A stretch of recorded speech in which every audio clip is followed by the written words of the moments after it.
If you're a real estate investor and are wondering how to raise and leverage private money to make more profit on every deal, then you're in the right place. On Raising Private Money, we'll speak with new and seasoned investors to dissect their deals and extract the best tips and strategies to help you get the money, because the money comes first. Now here's your host, Jay Conner. What I'll tell you is the bigger the check size, the harder the sell. Just like Jay's saying, if it's a bank and they're giving you $10 million, it's probably going to have a lot of red tape, a lot of procedure, and you're going to be a function of the market, right? It's a commodity. If you're talking about a family office, maybe they're giving you a $10 million check. Well, they're going to have a lot of diligence there, and they may be courting 4 or 5 other investments before they say yes or no to you at the last minute. So, it's just very finicky. And then you get all the way down to, varying degrees of individuals, and it becomes a lot more of the know, like, trust triangle that we talk about, where first they got to know you. They got to know who you are, which goes into network equals net worth. If you don't know anybody, you're not going to raise money from anybody. And as they get to know you, people do business with people they like. They don't do business with people they don't like, right? So you develop the like. And eventually, as Jay has mentioned, you're teaching along the way. And then eventually you build interest, and that trust factor starts to show up. I'm asking myself, who can help me with my problem? Well, I immediately thought of Jeff Blankenship, a good friend of ours. He lived in Greensboro, North Carolina at the time. I called him up. He said, "Welcome to the club, Jay." I said, "What club?" He said, "The club of having your line of credit shut down. They just shut me down last week." I said, "Well, how are you funding your real estate deals?" He said, "You ever heard of private money?" I said, "No." He said, "You ever heard of self-directed IRAs?" I said, "No." So I put on my learning cap and I studied very, very quickly what private money is, didn't know what it was, learned about self-directed IRAs, and I was able to attract, without selling anybody anything, I was able to attract $2,150,000 in less than 90 days from individuals that I have a connection with. You're listening to the Real Estate Runway podcast, powered by Quattro Capital, where we are all about alternative business and investment strategies to help you amplify life and maximize wealth. Here's your host, the recovering engineer turned multifamily investor, Chad Sutton.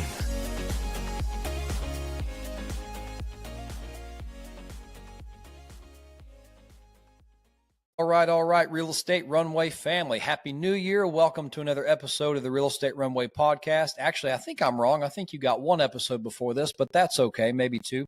Anyway, I'm joined today with Jay Conner. We're going to have a great conversation about using private money, especially with everything going on in the interest rate world today.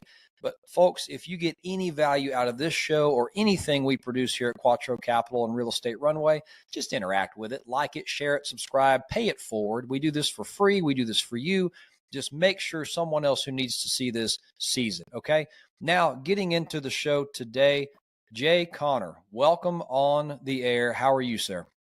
Chad, I am fantastic. Thank you so much for inviting me to come along, talk about my most passionate topic, that being private money, particularly in this crazy market that we're here in. So I'm just excited to be here with you. Thank you for having me.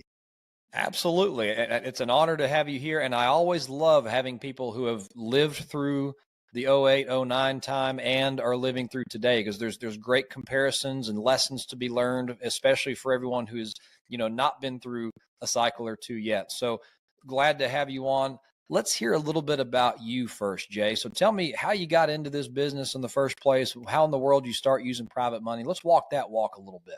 Sure. Well, I live here in Eastern North Carolina. My wife, Carol Joy, and I have been investing in real estate all the way back to 2003. And I noticed you talk like me, Jay, so that makes sense. Yeah. Well, now remind me, where are you, Chad? I'm in Nashville, so we're not too far Nashville, away. of course. Well, that's why we can understand each other. That's right. That's proper English. All right, keep going. So anyway, we've been investing in real estate since 2003. We've done all kinds of deals, commercial, shopping centers, condominiums, townhomes.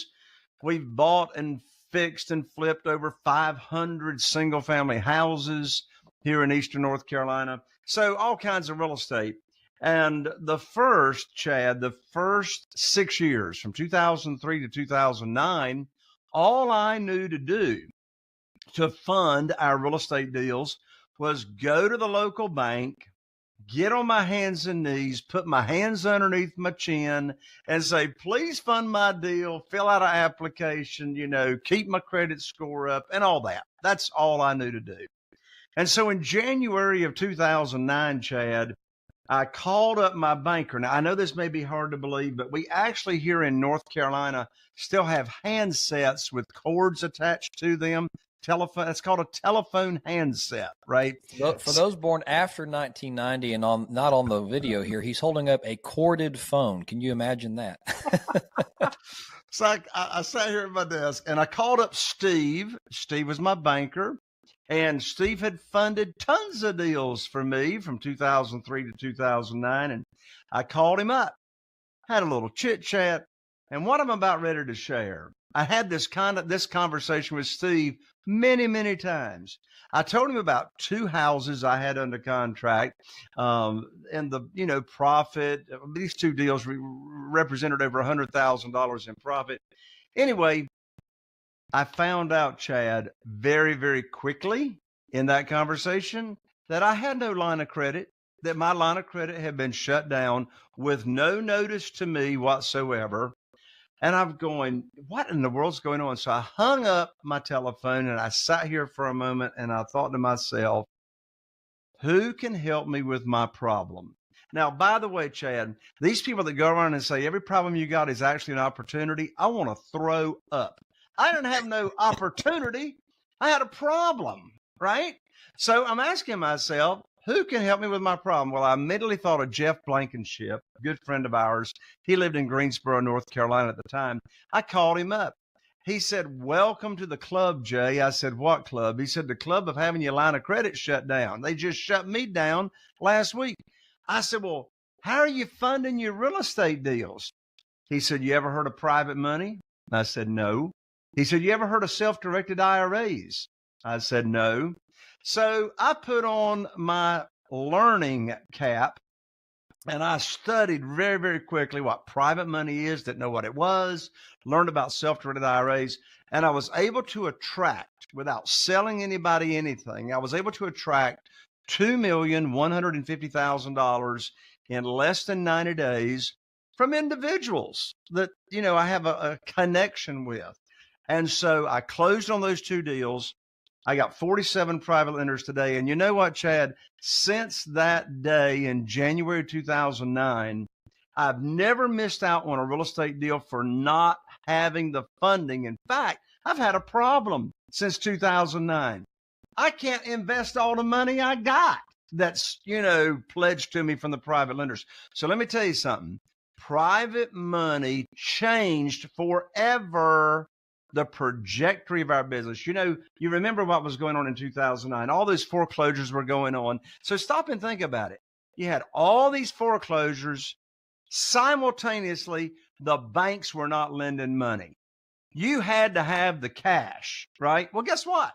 Our business tripled the next 12 months in 2009 because we had the cash available to, buy those foreclosures. So that's how we got into it. I didn't wake up one morning and say, I think I'll go raise me some private money. No, it was the obstacle. It was the problem that forced me to find a better and quicker way. I love that. And Jay, in a time, I always say you don't get in trouble in real estate unless you run out of time and money. But let's flip that around. You can profit the most in real estate when others are out of time and you have money, right? Because when, for example, 2008, 2009, and even there's been some recent times where you could not get a hold of money when you needed it. And if you could, you're probably going to get a pretty good basis buy because everyone else can't buy it right now. You're going to be one of a few who can do it. And so I'm going to assume, let me lead into a question here. I'm going to assume that private money is going to cost more than what comes from a bank. How true is that, Jay? And how do you kind of combat that problem? Well, it depends on what you're offering. Remember, we're not asking, we're offering the interest rate, we're offering the term. So in today's market, I mean, it's crazy. You know, as of you and me visiting here today, Chad, the feds have raised interest rates 11 times in the past 22 months, for goodness sakes. And you know what's interesting? Since in this world of private money, we make the rules as the borrower, I have not changed the interest rate that I pay my lenders 1.1%, a quarter of a percent, nothing. I'm still paying them. Since 2009, I've been paying the same exact rate, which is 8%, no points, no junk fees, a straight 8%. So, you know, back then, I mean, you know, the 12-month CD yield at the bank, you could get like 3%. Right before COVID came along, it got down to a quarter of a percent. Well, now today's market, 4.5% on a 12-month CD. I'm still paying 8%. I set the rules. I don't have to worry about changing it all around. And so in answer to your question, because we are setting the rules and we're offering the program, I don't have to worry about being dependent on what the market dictates to me. I dictate to the market what we're going to do. Yeah, that's helpful to know. And so I would assume it takes a little bit of time building up that investor base, or that lender base. We'll call them, they're lenders, not investors, right? You're taking private debt from individuals. So you build up that investor base, you have know, like, and trust, you performed for them through thick and thin. And so I guess how much does that help you being able to, you know, offer an 8% interest rate when that's only 3% over the risk-free rate? You know, a lot of investors may turn that away. Is that a reputation thing?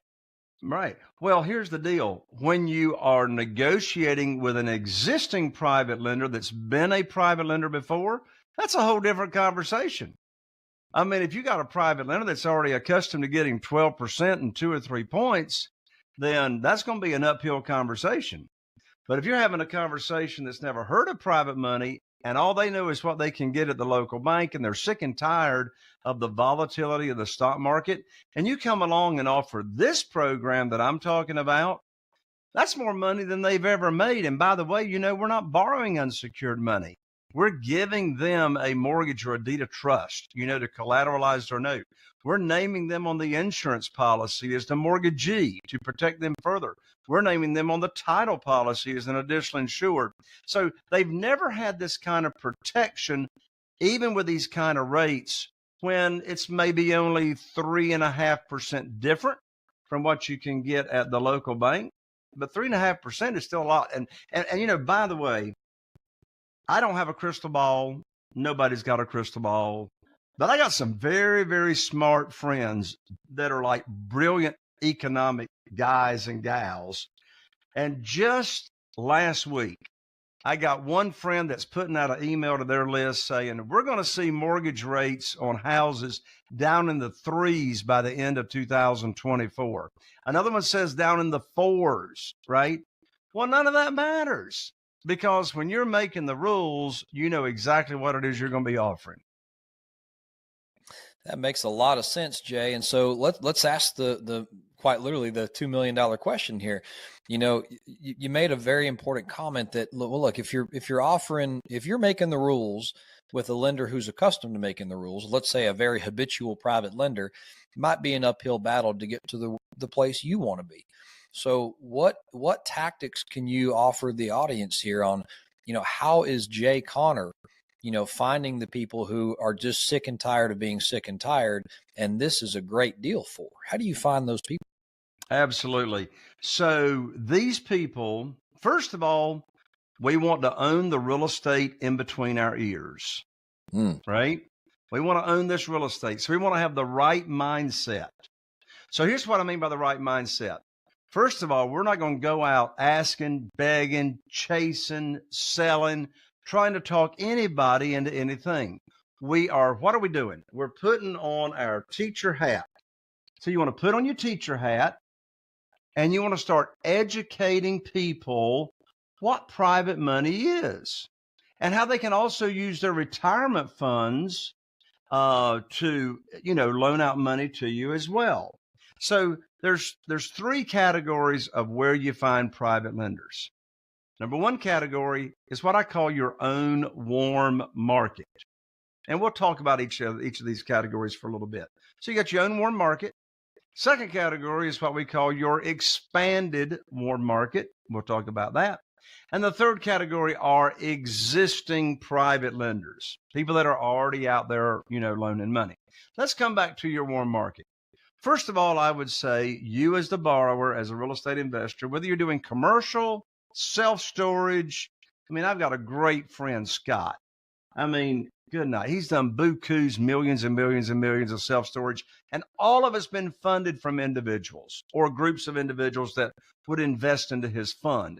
Now, I will say as a side note, when you are borrowing private money for commercial, in most cases, you're going to create a fund for people to invest into for that project, because those are bigger projects, apartments, self-storage, etc. Yeah, they take a bigger check size, right? So yeah, sure. When you're borrowing private money for single-family houses, there's not a fund that they're investing in. All those are what we call one-offs. And what in the world is a one-off? A one-off means if you're investing in a single-family house, you have a private lender, or maybe two. You can have more than one private lenders funding a deal. So you have a private lender or a couple of private lenders that are funding that single family house. You don't need a fund for that. The SEC could care less about that situation, right? But back to where do you find them? So first category, your warm market. You know a lot more people than you know. Your warm market is anybody you got any kind of association with.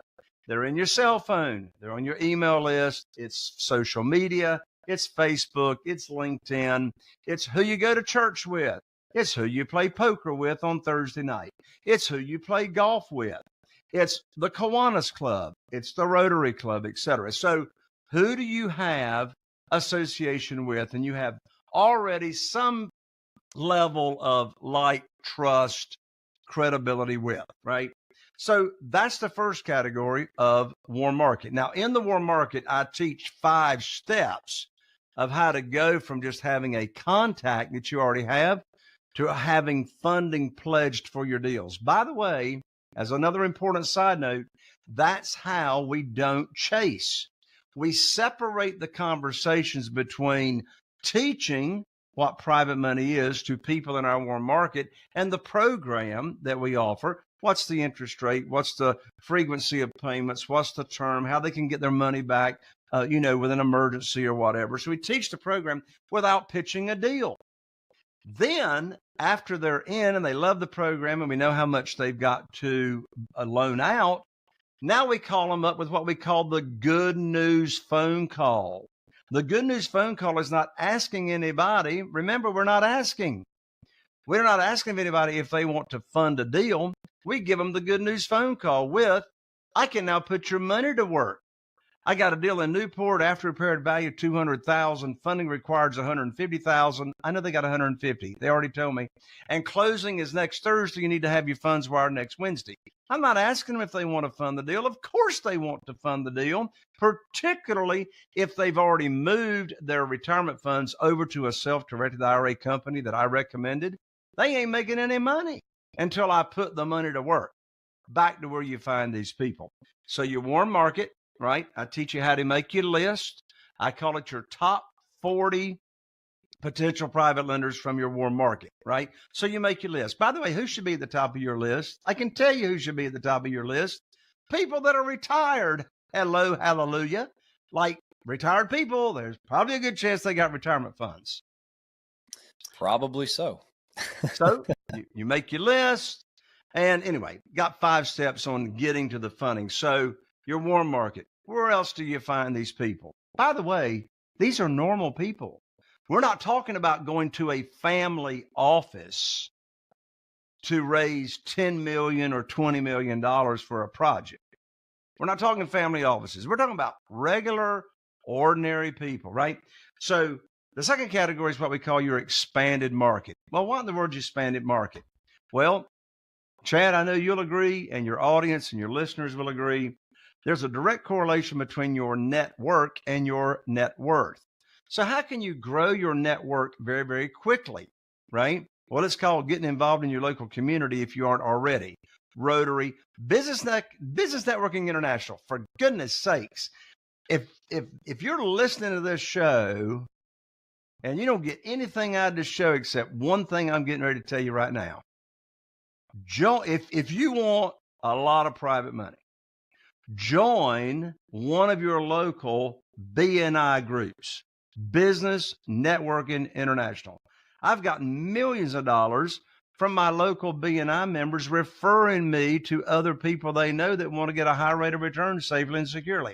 So your expanded market. How do you expand your network very quickly, right? Your third category are existing private lenders, which Chad, you and I just touched on a little bit.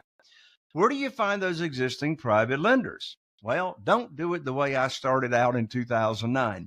I hired my real estate attorney's paralegal to search local records here in our county, looking for individuals that had loaned money out secured by real estate. We found 2 people in 90 days because I'm in a tiny, tiny market.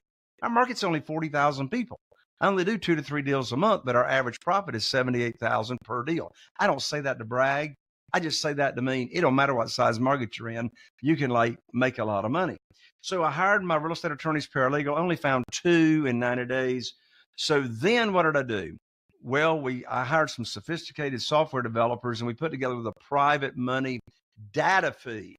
So we get from public record every private lender loan that's closed in the nation every month in our data feed. Now, in addition to that, where can you find these private lenders? Oh, here's a big nugget right here. Self-directed IRA companies. Did you know that over 70% of account holders that have a self-directed IRA account want to loan money to a real estate investor? They want to be a passive investor. And Chad, I know you got a large part of your audience are people that want to be totally passive, right? And so, right. I mean, who else wants to lay in bed and sleep and make money, right? Well, that's what you do as a passive investor, right? You're investing or you're loaning your money out. But anyway, those are the 3 main categories: your own warm market, your expanded market, and then existing private lenders. That's big stuff, Jay. And folks, I mean, you guys know Quattro Capital is behind this show. We actively raise money from individuals and family offices and lenders. We've done it all, right? What I'll tell you is the bigger the check size, the harder the sell. Just like Jay's saying, if it's a bank and they're giving you $10 million, it's probably going to have a lot of red tape, a lot of procedure, and you're going to be a function of the market, right? It's a commodity. If you're talking about a family office, maybe they're giving you a 10 million check. Well, they're going to have a lot of diligence there, and they may be courting 4 or 5 other investments before they say yes or no to you at the last minute. So, it's just very finicky. And then you get all the way down to, varying degrees of individuals, and it becomes a lot more of the know, like, trust triangle that we talk about, where first they got to know you. They got to know who you are, which goes into network equals net worth. If you don't know anybody, you're not going to raise money from anybody. And as they get to know you, people do business with people they like. They don't do business with people they don't like, right? So you develop the like. And eventually, as Jay has mentioned, you're teaching along the way. You're not selling. You're teaching and you're telling. And then eventually you build interest and that trust factor starts to show up. And then guess where they come, as they come into this world and decide, okay, I have some money. Okay, I explored the moving it from Fidelity to a Roth IRA or something of that sort that's self-directed. Guess where they start to come. So this is all great stuff, Jay. And to go to the next step here, a couple of questions I've got for you. Let's talk a little bit to those wanting to find private money lenders. And then let's also talk to some private money lenders. We're going to talk on both sides of the coin. First, to those looking for private money lenders, talk a little bit about maybe some we'll just say scars and stripes, some lessons you learned along the way with how you set up these loans with people. What's kind of the trick? Like maybe the structure, maybe some terms. What are the do's and don'ts generically, of how you want to set these up to be attractive? Absolutely. So let's talk about the underwriting that you are offering. So first of all, on a single family house. So let me keep it simple. I'm not going to get into commercial because that's a whole nother conversation, right? But let's keep it to a simple single family house. First of all, we want to protect our private lenders. And the majority of these private lenders we do business with that have never done private lending before, they are really, you mentioned the word trust, Chad. Boy, are they trusting you to take care of them. And so we're going to make everything conservative. So first of all, we're not going to borrow more than 75% of the after repaired value of a house. Now, I didn't say 75% of the purchase price, but more than 75% of the after repaired value. Secondly, the length of the note is typically not going to be more than 2 years. However, we make it very, very easy for our private lenders to do business with us. We give our private lenders what's called a 90-day call option. A 90-day call option. We put that in the promissory note because we know life and circumstances, unknown emergencies pop up. And so somebody may need their investment capital back. And so we offer a 90-day call option with no penalty whatsoever. We're not borrowing unsecured funds. So we give all of our lenders here in North Carolina, most people call it a mortgage, but in North Carolina, it's actually a deed of trust. So that deed of trust is what collateralizes that note. And so if the borrower does not pay the private lender, then guess what? The private lender gets the property and their investment or their loan amount is protected. I mentioned earlier, we put them on the insurance policy as a mortgagee, on the title policies as an additional insured. And so our program has got 20 points to it. Those are the main points right there. But we want people to understand how they are protected. Now, another thing here, I said own the real estate between your ears, back to the mindset. As long as you are leading with a servant's heart and you are taking care of your private lenders, just like you would be taking care of yourself and not exposing them, then that's going to serve you in the long run. For that reason, since 2009, 100% of our private lenders have received 100% of every penny of interest that was coming to them. But let's be very, very clear. Have all of my deals had the anticipated repair value to them as we budgeted? Zero, right? Has the anticipated profit come out as to what we anticipated? Zero. It never comes out to the penny as far as what you budget. But because of the conservative loan to value ratios, that's why our private lenders always get paid. That's important. So you always set it up, just to be clear, to where you are under promising and over delivering, giving yourself room for, what do we say here? We control the controllables and we learn to deal with the uncontrollables. There's going to be things that go wrong in your deal. You're going to find something in the wall. The market's going to change. Interest rates are going to go up. And for some reason, the value of the home may be depressed a little bit. Whatever happens, it's out of your control. You try to budget that in so you're protected. Yeah? Absolutely. All right. Let's flip the coin over a little bit and let's talk to those who might be in anticipation on the edge of their seat saying, I think I might want to be a private lender. I've got some retirement funds. I've got some money laying around. I think cash flow sounds pretty good and I'm risk averse. I want to be in the first position where if something goes wrong, I'm getting paid back. There are really two classes of people in this world. One is I don't have anything and I'm trying to build it. And the other is I've built it and I'm trying to keep it, right? So if you're looking at private lending, you're probably in that bucket. Not necessarily. People grow with this as well, but you're probably more in that. I don't want to take risk for a 20, 30, 40% return. I want an 8% return and keep what I have and monetize it, right? So if that is you, what would you say to that individual? Because especially if they don't know this world, they may find a friend who's doing this, but actually doesn't have the level of conservatism you've just talked about. So how do you protect yourself as a new private lender and make sure you're making good lending choices?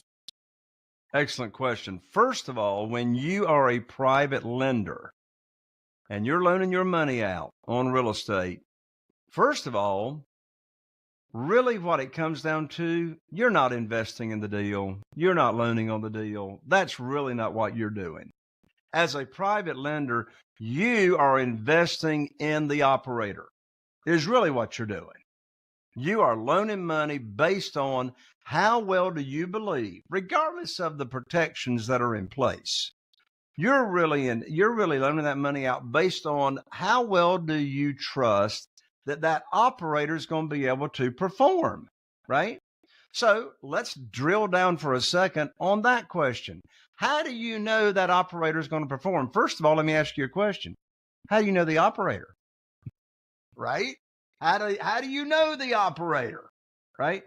Number two, how much experience does your operator have? Right? Is your operator doing their first deal and using your money on their first deal? Now, at the end of the day, and here's a writer downer, if the real estate investor, if the operator, if the borrower does not perform, if they don't pay you, the property does, right? If they don't pay you, the property does, which means you get the property. But nonetheless, you don't want the property, for goodness sakes. You don't want the property, or you wouldn't be a passive, investor by loaning out. Buy it yourself. You'd buy it yourself if you wanted the property, right? But of course, you got that protection there. So first of all, how do you know the operator? Why do you trust that operator? Now, I've got a ton of private lenders that I had never met until a current private lender introduced me to them.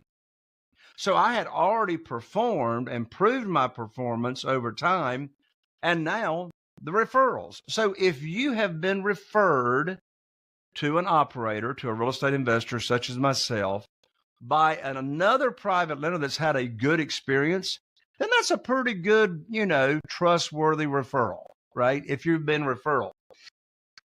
If you're getting a piece of direct mail, or you're getting a social media text, or you're watching somebody on Facebook talk about the deals they're doing, and that's the only way you know them, beware. Beware. Because the social media world is full of what, right? So you want to just really answer that question. How do I know the operator? What kind of experience do they've got? Number three, do not pass go. Do not collect $200. Never loan money unsecured. Do not loan money with a promissory note, right? You're either going to be investing in a fund that the SEC attorney has put together that's, raising money for a larger project, or if it's a single family house, you're getting a mortgage, back in what you're loaning out, and the promissory note. And make sure, for goodness sakes, oh my land, so many horror stories I've heard, Chad. For goodness sakes, make sure the deal is closed by professionals, right? Oh, goodness.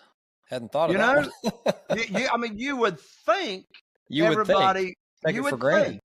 would think everybody would know I'm not writing a check directly to the borrower. You never do that.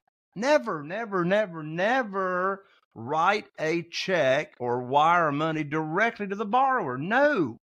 The money that you're investing or loaning is sent to the closing agent or whoever it is that's running the fund, but you send it like on a single family house, the funds are wired to the trust account, and then no monies are distributed until after closing has taken place and everybody's, protected, right?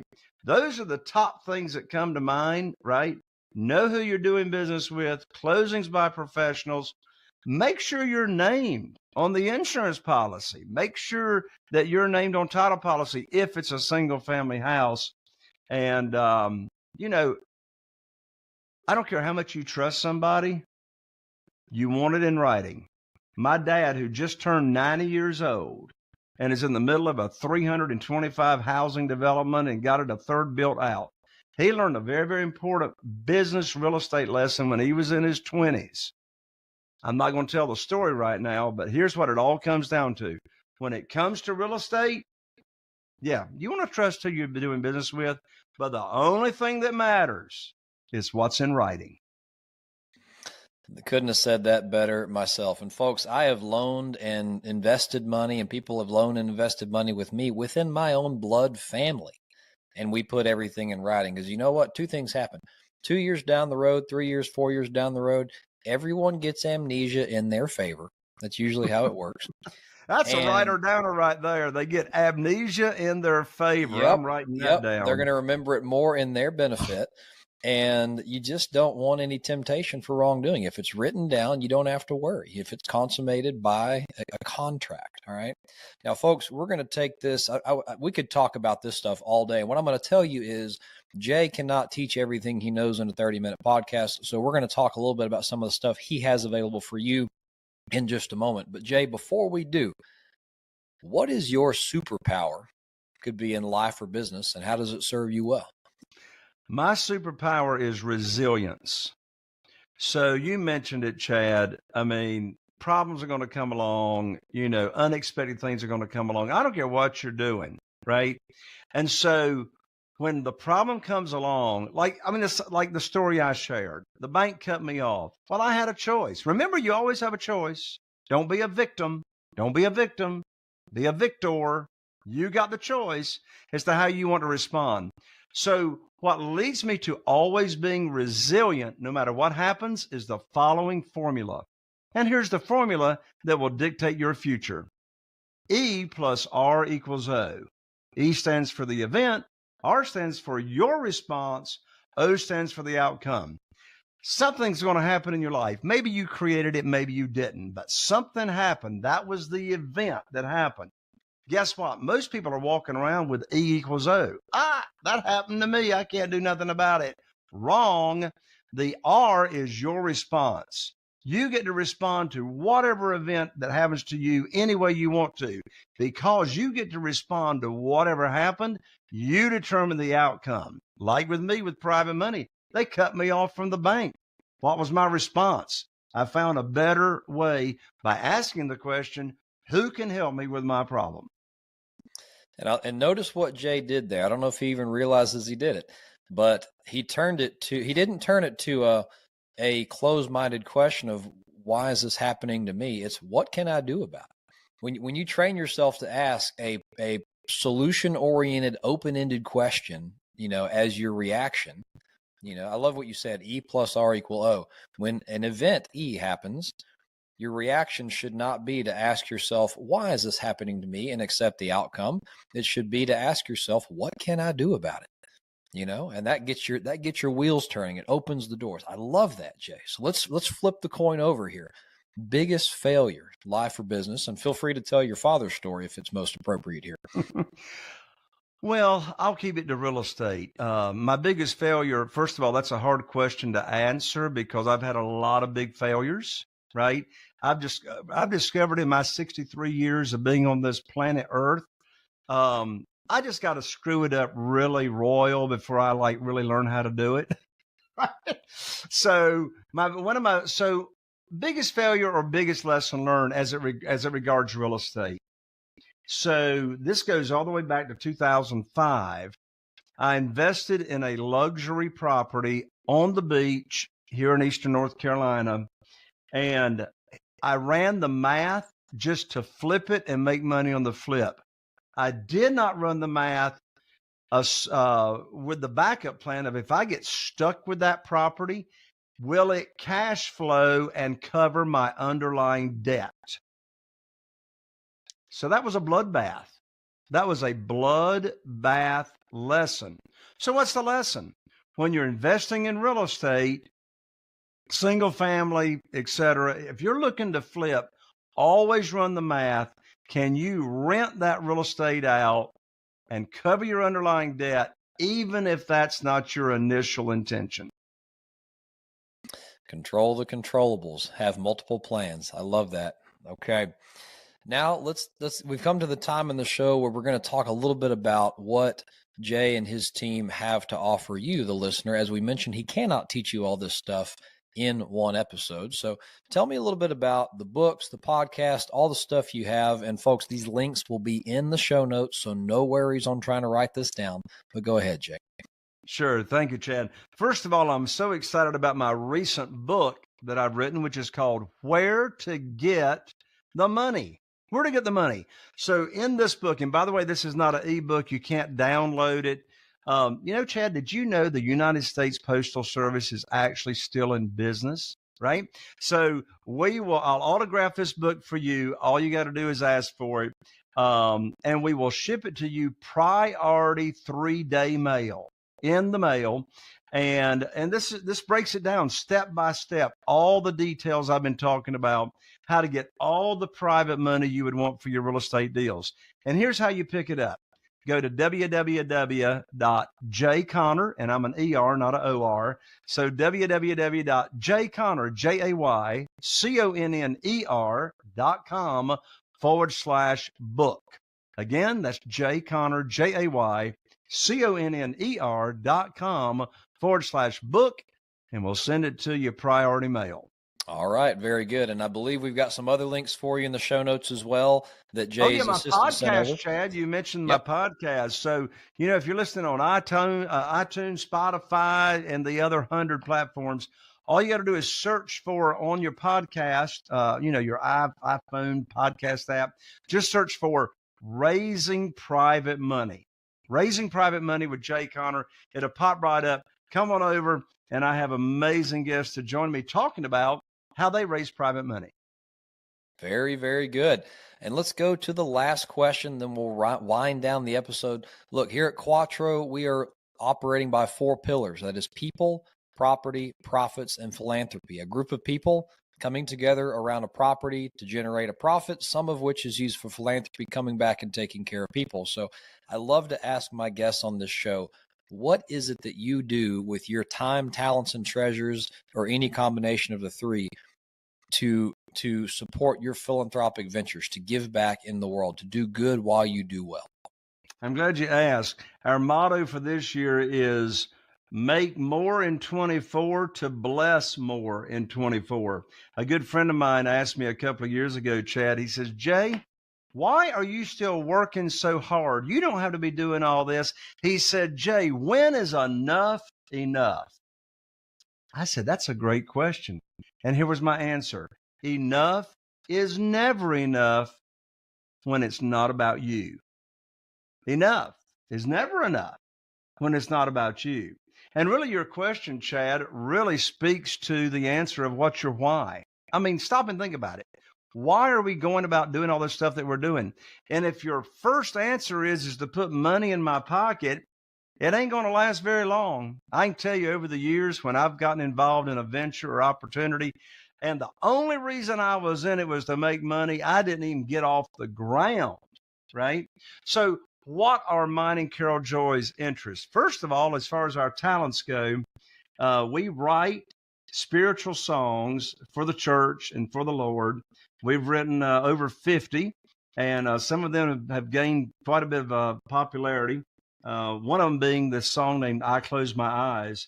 And so we write songs for the church. In fact, Carol Joy and I met at church. My very first Sunday that I had moved out to Texas at the Church of Christ. And so we're very, very involved with the Church of Christ here in Morehead City on Barber Road. Give our talents, give our time, give our money to that. And in addition to that, our favorite cause in addition to that is a little small college down in Temple Terrace, Florida, called Florida College. It's a Christian-based college, and we pour our time and our resources into that small college as well. It's only got less than 300 students down there. But that college, Florida College, their whole base and foundation is giving all these young people the foundation they need, Christian values, to last them a lifetime. You know, I love that. And it's just amazing to see people actually putting back into the world. And look, I heard someone put it this way, and then I'll round this to a close. It is your duty as an entrepreneur, an investor, whatever you're doing. It is your duty to get as many commas in your bank account as you can get to, because if you have a mindset of doing good while doing well, the more money you have, the more money you can bless with. And I promise you, I don't care how much money you make, it's different levels for different people, but there will come a time where enough is enough. You've bought enough toys, you've taken enough vacations, you've bought enough this, that, and then you start to focus on what can I do to improve humanity with this money. So I love that you're doing that, Jay. Thank you for coming on the show today. It's been a pleasure having you, your knowledge. Hope to do it again sometime. Chad, thank you so much, and God bless you.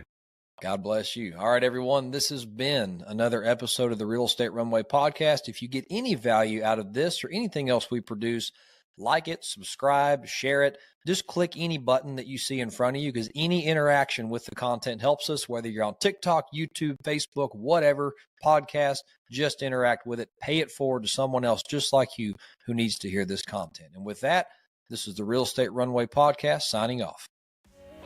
We hope this episode was insightful and brought value to your day. If so, please be awesome and leave us a 5-star review. Find out how Team Quattro can help you at thequattroway.com. Until next time, this is the Real Estate Runway Podcast. Are you feeling inspired by the knowledge you gained in this episode? Then head over to jconner.com/moneyguide. That's jconner.com/moneyguide. And download your free guide that shares 7 reasons why private money will skyrocket your real estate investing business right now. Again, that's jconner.com/moneyguide to get your free guide. We'll see you next time on Raising Private Money with